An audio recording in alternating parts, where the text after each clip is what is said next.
আর্জেন্টিনার আবেগপ্রবল সাবেক তারকা এবার 100% গ্যারান্টি সহকারে বেনফিকা ছেড়ে অন্য কোনো ক্লাবে পাড়ি জমাতে যাচ্ছেন। দীর্ঘদিন ধরেই দেখা যাচ্ছে না বেনফিকার হয়ে খেলতে, মাঠে দেখা যাচ্ছে না ডিমারিয়াকে। ফুটবলের এক গণমাধ্যম জানিয়েছেন ডিমারিয়া অল্প কিছুদিনের মধ্যেই অন্য কোনো ক্লাবে পাড়ি জমাতে পারেন। বেনফিকা ছেড়ে দিবেন ডিমারিয়া। ডিমারিয়া আদৌ কি বেনফিকা ছেড়ে অন্য কোনো ক্লাবে পাড়ি জমাবে?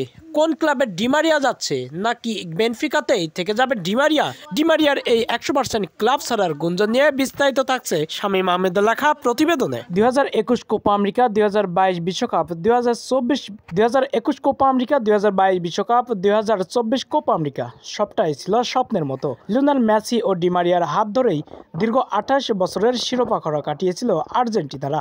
লিওনেল মেসি নয়, দাপট দেখিয়েছিল সেদিন ডিমারিয়া। ব্রাজিলের মারাকানা স্টেডিয়ামে ব্রাজিলকে কাঁদিয়ে সেই এক গোলেই জয়লাভ করেছিল আলবিসেলেস্তেরা। একটি গোলও এসেছিল অ্যানহেল ডিমারিয়ার পা থেকে। বিশ্বকাপ জয়ী এই আর্জেন্টাইন তারকা আরও বেশ কিছুদিন আর্জেন্টিনার জার্সি গায়ে খেলতে পারত নিজেদের জাতীয় দলের মাঠে, কিন্তু সেটি না করে 2024 সালের সেপ্টেম্বর মাসে চিলির বিপক্ষে ম্যাচ দিয়ে আন্তর্জাতিক ক্যারিয়ারের ইতি টেনেছেন অ্যানহেল ডিমারিয়া। আন্তর্জাতিক ক্যারিয়ারের ইতি টানলেও ইতি টানেনি ক্লাব ফুটবলে। দুর্দান্ত খেলে যাচ্ছেন, দীর্ঘদিন ধরে বেনফিকার হয়ে মাঠ মাতাচ্ছেন। পর্তুগিজ এই ক্লাবে দীর্ঘদিনের এই যাত্রা শেষ হতে যাচ্ছেন ডিমারিয়ার। ইনজুরিতে নেই, ফর্মে রয়েছেন, তারপরেও মাঠে নামেনি, বেনফিকার হয়ে ম্যাচ খেলেনি দীর্ঘদিন ধরে। চ্যাম্পিয়ন্স লিগের হাই ভোল্টেজ ম্যাচও দ্বিতীয় রাউন্ডে বার্সেলোনার বিপক্ষে নাজেহাল অবস্থায় হেরে বিদায় নিয়েছেন বেনফিকা, কিন্তু সেখানেও মাঠে দেখা যায়নি বিশ্বকাপ জয়ী এই অ্যানহেল ডিমারিয়াকে। এতে করে আরো দর্শকরা নিশ্চিত হচ্ছেন যে ডিমারিয়া হয়তোবা ক্লাব চেঞ্জ করতে পারেন। আরো অনেকটাই অনিশ্চিত হচ্ছেন যে ক্লাব নয়, জাতীয় দল নয়,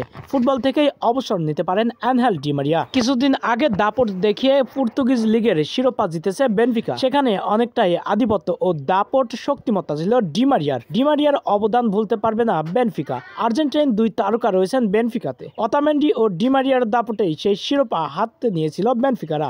এরপরে ডিমারিয়াকে আর কখনোই মাঠে দেখা যায়নি। দীর্ঘদিন হচ্ছে মাঠে নামেনি অ্যানহেল ডিমারিয়া। অল্প দিনের মধ্যেই ক্লাবও ছাড়তে পারেন তিনি।